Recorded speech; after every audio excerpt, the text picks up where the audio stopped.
नमस्कार। आमने सामने में आप सभी का बहुत बहुत स्वागत है। आज हमारे सवालों का सामना करेंगे श्री सुरेंद्र गोयल, मंत्री ग्रामीण विकास एवं पंचायती राज विभाग। मंत्री जी, आपका स्वागत हमारे कार्यक्रम बहुत में। बहुत धन्यवाद। सबको दर्शकों को मेरा नमस्कार जी, बहुत अहम डिपार्टमेंट आपको मुख्यमंत्री साहिबा ने सौंपा हुआ है जी, क्योंकि जब से हमको आज़ादी मिली है तब से बात हो रहा है कि जब तक गांव का विकास नहीं होगा देश का विकास नहीं होगा।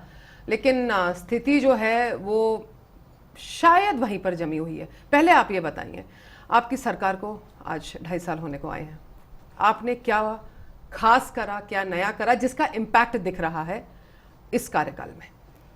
ऐसा है मैडम, हमारी सरकार जब से बनी है तब से मुख्यमंत्री ने कहा कि ये विभाग एक ऐसा विभाग है जो ग्रामीण विकास और पंचायत राज, जिसमें 80% जनता जुड़ी हुई है, 80% जनप्रतिनिधि इससे जुड़े हुए हैं डायरेक्ट, और एक साल के अंदर 16,000 करोड़ रुपए हम गाँवों के विकास के लिए विभिन्न योजनाओं में हम खर्च करते हैं, चाहे केंद्र प्रवृत्ति योजना हो चाहे राज्य प्रवृत्ति योजना। हाँ, क्योंकि ये तो है ही जी। अब आप कहा जा रहा है ऑलमोस्ट 232% इंक्रीज का जंप है, 228% का शायद जंप है रूरल फंडिंग में। तो हम लोगों ने मुख्यमंत्री जी के निर्देश पर सबसे पहला काम हमने किया कि पंचायत में जो आज राजस्थान के अंदर है, जो बड़ी बड़ी पंचायतें हैं, तो सबसे पहले हमने पुनर्गठन करने का काम किया। आप लोगों को खुशी होगी, 723 हमने नई पंचायतें बनाई और 47 नई पंचायत समितियां बनाई।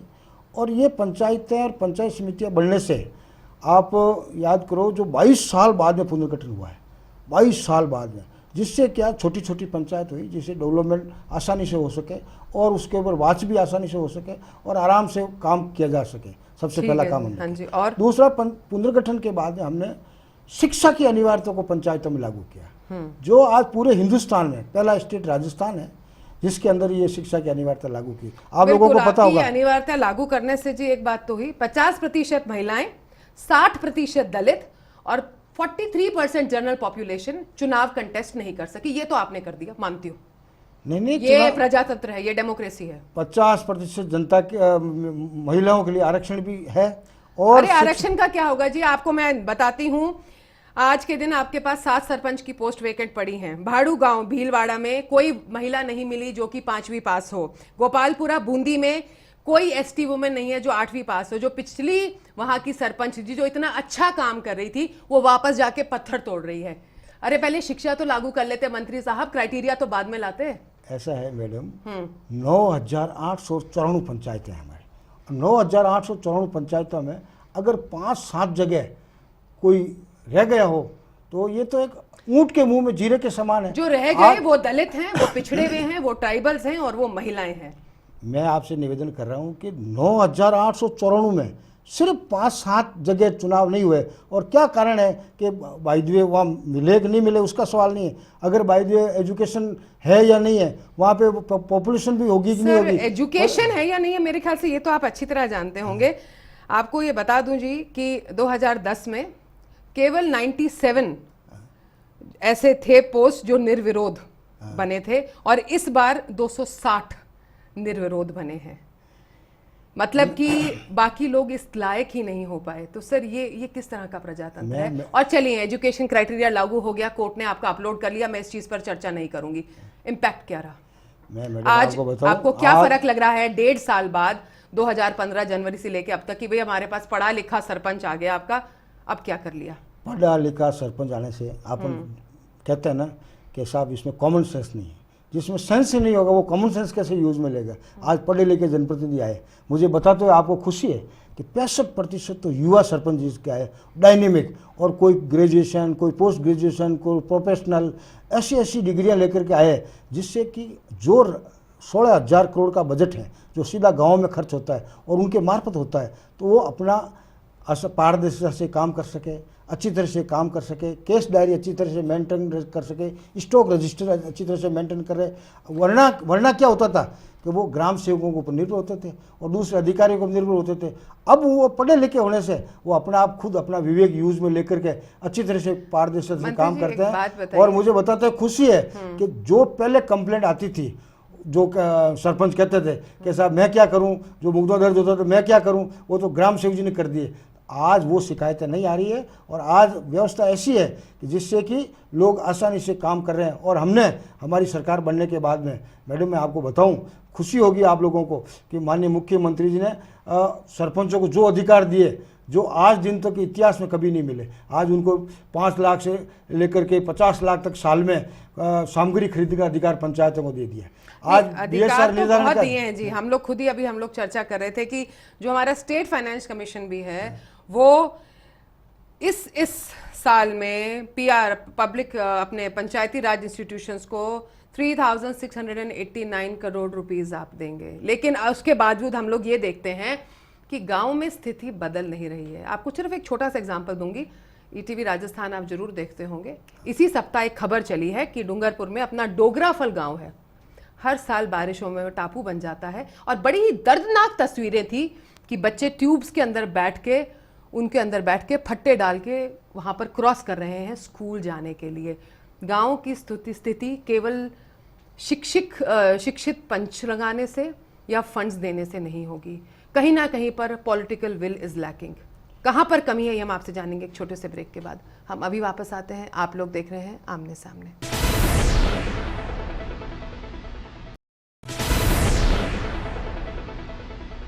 ब्रेक के बाद आप सभी का स्वागत है। आज जो मेरे लाखों करोड़ों भाई बहन जो गांव में बैठे मेरा कार्यक्रम देख रहे हैं, आप लोग जानते हैं कि मैं आपकी आवाज़ हूं और आज जो मैं मंत्री जी के सामने बात रख रही हूं उसमें कहीं ना कहीं कड़वा सच है। स्थिति हो सकता है पहले से बदल गई हो, लेकिन सर जिस तरह से फंड्स दिए जा रहे हैं, जिस तरह से बात की जाती है कि भाई हमारे तो पंचायत तो जी महात्मा गांधी जी का सपना था, जब तक हमारे गांव का विकास नहीं होगा, वो सर होता नहीं है। ऐसा नहीं है मैडम।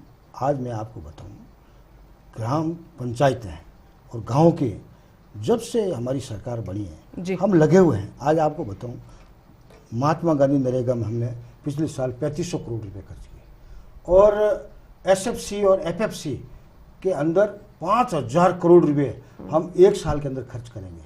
आज मगरा मेवात और डांग क्षेत्र के अंदर हम 5 साल में 300 करोड़ रुपए 300 करोड़ रुपए करेंगे। गाँव में खर्च करेंगे। गाँव की आधारभूत संरचना जो रोड है, मतलब रूरल कनेक्टिविटी है।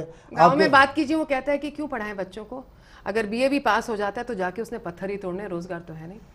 ऐसा है, रोजगार अलग चीज़ है और पंचायतों का विकास अलग चीज़ है। रोजगार के लिए उनको कंपटीशन देना पड़ता है, कंपीटिशन में पास आउट होना पड़ता है। हमारी सरकार में रोजगार किसानों की बेहतरी के लिए भी तो पंचायती काम करेगी ना जी। मैं आपसे निवेदन करूं कि माननीय मुख्यमंत्री जी ने जो 15 लाख की घोषणा की थी रोजगार देने की, आप लोगों को खुशी होगी कि आज गाँव के अंदर जो भी पढ़े लिखे हैं उसके अंदर 9 लाख लोगों को गैर सरकारी और सरकारी लोगों में नौकरियां दी है। बहुत अच्छी बात है। ये कोई कम बात ये जो मकान बनाने का काम हुआ था, मैं मानती हूँ आपका दायरा नहीं है वो, बट क्योंकि आप रूरल डेवलपमेंट से कनेक्टेड हैं तो उसमें भी आपको होगा कि कितने मकान बन रहे हैं और वाकई हर किसी के सर पे छत होगी। हम प्रधानमंत्री जी का और माननीय मुख्यमंत्री जी का सपना है कि 2022 तक हम सबका सपना है। हाँ, आप सबका सपना है कि सत्य मिले। उस सत्य बनाने के लिए हम लोग काम कर रहे हैं। आने वाले 3 साल के अंदर पहले ये इंदिरा आवास योजना, मुख्यमंत्री आवास योजना थी, उसको बंद कर करके हम प्रधानमंत्री आवास योजना लागू कर रहे हैं। इस साल 1,70,000 के करीब मकान हम बनाएंगे। सर एक चीज़ मुझे बताइए कि जो अपनी मुख्यमंत्री जल स्वावलंबन योजना है उसके अंदर ये मानसून आया और उसके रिजल्ट्स हमको दिखने चाहिए थे और काफ़ी कुछ चर्चा भी हुई कि भाई वेब इनेबल्ड जियो टैगिंग करेंगे, हम इस तरीके से एक रिपोर्ट लेंगे। आपके अफसर्स को ये कार्य दिया गया कि पहले और बाद की तस्वीरें ली जाएं कि भाई पहले ये ऐसा था और बाद में अच्छे बारिश आने के बाद कितना पानी इकट्ठा हुआ। क्या रिपोर्ट निकल कर आ रही है? मैं बताते हुए मुझे बहुत खुशी होती है। ये माननीय मुख्यमंत्री जी का ड्रीम प्रोजेक्ट था और फ्लैगशिप योजना में इसको काउंट किया था और ये योजना मुख्यमंत्री जल स्वावलंबन अभियान पूरे हिंदुस्तान में, पूरे राजस्थान के अंदर है। और राजस्थान का आप जानते हैं कि 10% भूभाग में बसा हुआ है और पानी की मात्रा 1.16% है। बिल्कुल, वो तो कमी तो हमें पता है। माननीय मुख्यमंत्री जी ने सोचा कि किस प्रकार से गाँव का पानी गाँव में, खेत का पानी खेत में और घर का पानी घर में रहे। उस योजना को बनाकर 57,000 कार्यों की डीपीआर बनाई और आप जानते हो 94,000 स्ट्रक्चर में 147 स्ट्रक्चर जो भी कहाँ दोसा, सवाई माधोपुर, करौली, जिसमें बहुत ज्यादा बरसात आई और वहां तो पे सर थोड़ा ये वाली जो फूटबाग हुई। ये फाइंडिंग्स हैं इनको पब्लिक करें ना, ताकि सबके सामने ये क्लियर हो जाए कि भाई इतनी योजना थी, इतने यहाँ पर ये रेन हार्वेस्टिंग की स्कीम चलाई गई और ये इतनी सक्सेसफुल ये हुई, सबको पब्लिकली पता है, चले। आपको पता नहीं मैडम। मैं आपसे निवेदन करूं, ये योजना जो मुख्यमंत्री नहीं, योजना तो इसमें पब्लिक हमने है, जनता आपकी को, रिपोर्ट पब्लिक करें। पब्लिक रिपोर्ट है, जनता को जोड़ा है, जनप्रतिनिधियों को जोड़ा है, धर्मावलंबियों को जोड़ा है और प्रवासी राजस्थानियों को जोड़ा है और 53 करोड़ का कंट्रीब्यूशन आया जनता की तरफ से।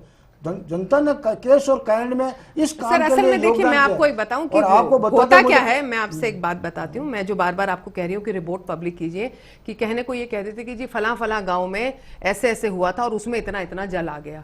ठीक है, जब वो खबर पब्लिश हो जाती है तो पता चलता है कि जी वहां तो जल आया ही नहीं और वहां के लोग कहते हैं भाई नहीं आया था जल।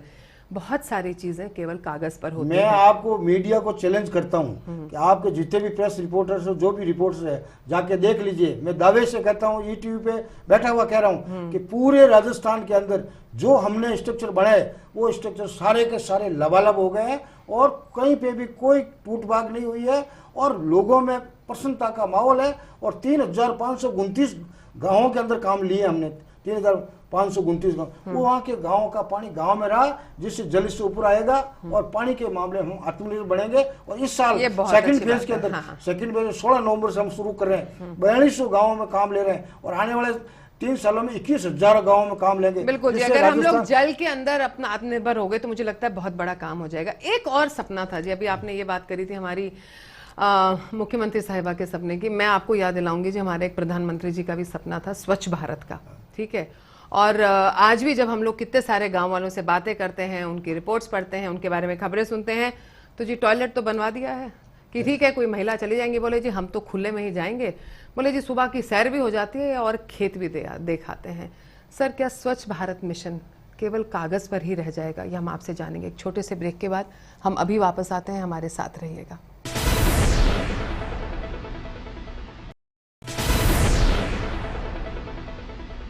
ब्रेक के बाद स्वागत। तो आइए जानते हैं हम लोग मंत्री जी सुरेंद्र गोयल जी से कि आखिर स्वच्छ भारत मिशन का क्या हाल है।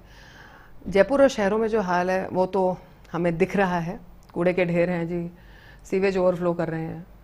तो अब आजकल ये चल पड़ा है जी कि भाई हम लोगों ने इस वाली को ODF डिक्लेयर कर दिए, ओपन डेफिकेशन फ्री, है ना।